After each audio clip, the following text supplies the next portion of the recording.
folks remember about the Q&A tab as well as the chat to bring up your questions. We're going to have some time at the end. And we now move to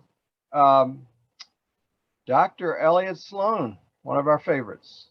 Dr. Sloan? The presentation that we had on decontamination, I don't have a slide set for, and the whole area of how to deal with surface contamination, aerosol contamination, product decontamination, and mask and PPE decontamination was the subject of our webinar with experts from the infection control industry. And it was it really was fascinating to see the kinds of innovations, whether it was UVC or chemicals, and also the work that was being done by ECRI Institute and the FDA and others on reprocessing of PPE because of the shortages that we all experienced.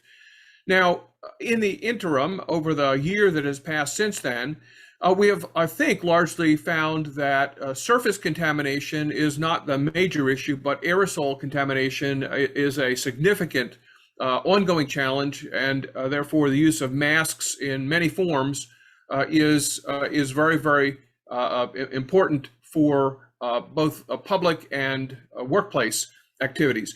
Now, the further learnings that we have, you can find many of the citations in our Hacking Coronavirus system in our archives at the Global Clinical Engineering Alliance website.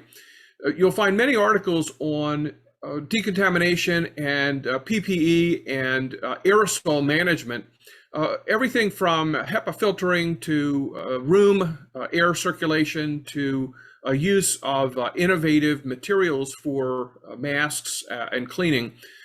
And we're still proceeding quite quickly in this field to try to understand how we can maximize the use of masks and social isolation and decontamination to continue to keep everyone safe, especially in the workplace. In the coming week, I think we have an article that looks at a case study with an operating room team for whom we had a significant cross-contamination in a large number of the surgical team wound up with coronavirus because of a lapse in management of masking.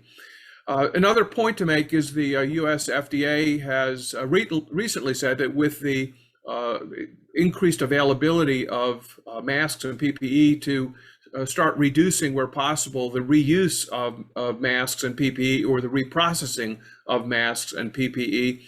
And I guess I'll close with the other challenge we are all having, which is all of the chemicals we're using and all of the disposable PPE are creating their own waste management and